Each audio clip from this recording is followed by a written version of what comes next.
ನಾವು ಈವರೆಗೂ ಅದೆಷ್ಟೋ ಸ್ಟೋರಿಗಳನ್ನ ನೋಡಿದ್ದೀವಿ, ಅದೆಷ್ಟೋ ಕತೆಗಳನ್ನ ಕೇಳಿದ್ದೀವಿ. ಆ ಎಲ್ಲಾ ಕತೆಗಳಲ್ಲಿ ಹೆಂಡತಿ ಗಂಡನನ್ನ ಸಾಯಿಸೋದೋ ಅಥವಾ ಗಂಡ ಹೆಂಡತಿಯನ್ನ ಸಾಯಿಸೋದೋ ಮಾಮೂಲಿಯಾಗಿತ್ತು. ಅಕ್ರಮ ಸಂಬಂಧ ಅನ್ನೋ ಒಂದು ಟ್ರೆಂಡ್ ನ ಚಾಚು ತಪ್ಪದೆ ಫಾಲೋ ಮಾಡ್ತಿರೋ ಈಗಿನ ಕಾಲದಲ್ಲಿ ಇಲ್ಲೊಂದು ದಂಪತಿಗಳು ನಿಜಕ್ಕೂ ಎಲ್ಲರಿಗೂ ಮಾದರಿಯಾಗಿದ್ದಾರೆ. ವಾಗಾರ್ಥ ವಿವಸಂಪ್ರಕ್ತೋ ವಾಗಾರ್ಥ ಪ್ರತಿಪತ್ತಯೇ ಜಗತಃ ಪಿತರ್ ಒಂದೇ ಪಾರ್ವತಿ ಪರಮೇಶ್ವರ ಅಂತ ಶ್ರೇಷ್ಠ ಕವಿ ಕಾಳಿದಾಸರು ವಿವರಿಸಿದ್ದಾರೆ.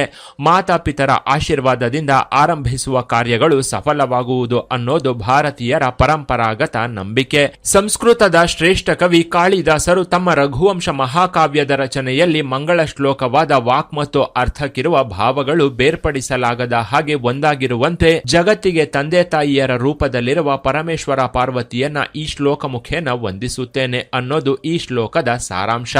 ಅಲ್ಲದೆ ಜಗತಃ ಪಿತರ್ ಒಂದೇ ಪಾರ್ವತಿ ಪರಮೇಶ್ವರ ಅಂತಾನು ಕವಿಶ್ರೇಷ್ಠರು ಹೇಳಿದ್ದಾರೆ.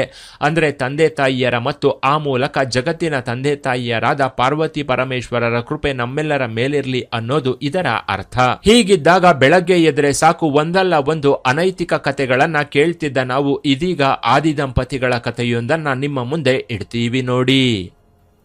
ಒಂದಲ್ಲ ಹತ್ತಲ್ಲ, ನೂರಲ್ಲ ಸಾವಿರ ಅಲ್ಲ, ಬರೋಬ್ಬರಿ 11,600 ಕಿಲೋಮೀಟರ್ ಬರಿಗಾಲಿನಲ್ಲೇ ಪಾದಯಾತ್ರೆ ಮಾಡೋ ಮೂಲಕ ಇಲ್ಲೊಂದು ನವದಂಪತಿಗಳು ದೇಶಾದ್ಯಂತ ಚರ್ಚೆಯಾಗ್ತಿದ್ದಾರೆ.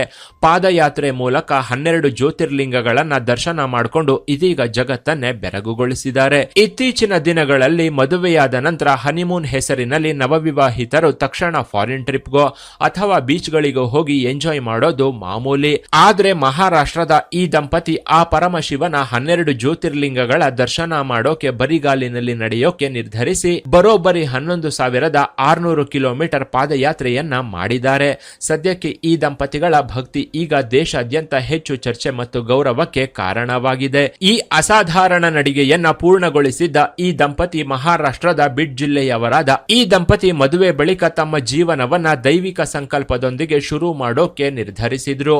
ಐಷಾರಾಮಿ ಜೀವನದ ಬದಲಿಗೆ ಇವರು ಭಾರತದ ಪವಿತ್ರ ಜ್ಯೋತಿರ್ಲಿಂಗಗಳನ್ನ ಭೇಟಿ ಮಾಡೋಕೆ ಕಠಿಣ ಮಾರ್ಗವನ್ನ ಆರಿಸಿಕೊಂಡಿದ್ರು. ಇಂದಿನ ಒತ್ತಡದ ಜೀವನದಲ್ಲಿ ನಮಗೆ 10 ಕಿಲೋಮೀಟರ್ ನಡೆಯೋದಕ್ಕೂ ಮೈಬಾರ. ಹೀಗಿದ್ದಾಗ 11,600 ಕಿಲೋಮೀಟರ್ ನಡೆಯೋದು ಅಂದ್ರೆ ಸಾಮಾನ್ಯದ ವಿಚಾರವಲ್ಲ. ಇನ್ನು ಇವರ ಪ್ರಯಾಣ ಹೇಗೆ ನಡೆಯಿತು ಅಂತ ಇವರೇ ಖುದ್ದಾಗಿ ತಮ್ಮ ಅಭಿಪ್ರಾಯವನ್ನು ಹಂಚಿಕೊಂಡಿದ್ದಾರೆ. इंडिया के पहले कपल है जो 12 ज्योतिर्लिंग के दर्शन करने 11,000 किलोमीटर की पैदल यात्रा कर रहे हैं. तो हाँ दोस्तों, हम तो निकल चुके थे अहमदाबाद से कियोट की तरफ और अभी हम निकले हैं कियोट से प्रांतिज की तरफ. तो आओ इस कठिन यात्रा को सरल बनाओ और 2 दिल एक यात्रा को सपोर्ट करो. हर हर ಮಹಾದೇವ್. ಈ ದಂಪತಿಗಳು ಸುಮಾರು 9 ತಿಂಗಳುಗಳ ಕಾಲ ನಿರಂತರವಾಗಿ ನಡೆದಿದ್ರು. ಪ್ರತಿದಿನ ಸುಮಾರು 30ರಿಂದ 40 ಕಿಲೋಮೀಟರ್ ಪಾದಯಾತ್ರೆ ಮಾಡಿದ್ರು. ದಾರಿಯಲ್ಲಿ ಸುಡೋ ಬಿಸಿಲು, ಮಳೆ ಗಾಳಿ ಹೊರತಾಗಿಯೂ ಇವರು ಬರಿಗಾಲಲ್ಲೇ ನಡೆದಿದ್ರು.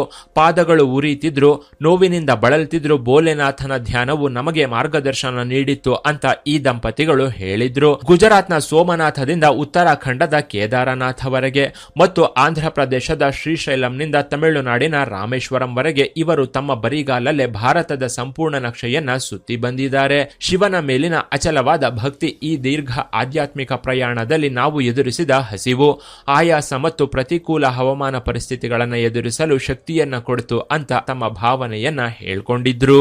ಅಲ್ಲದೆ ನಾವು ದಾರಿಯಲ್ಲಿ ಹಲವು ಸಲ ದಣಿದಿದ್ವಿ ಮತ್ತು ಬಿದ್ದಿದ್ವಿ.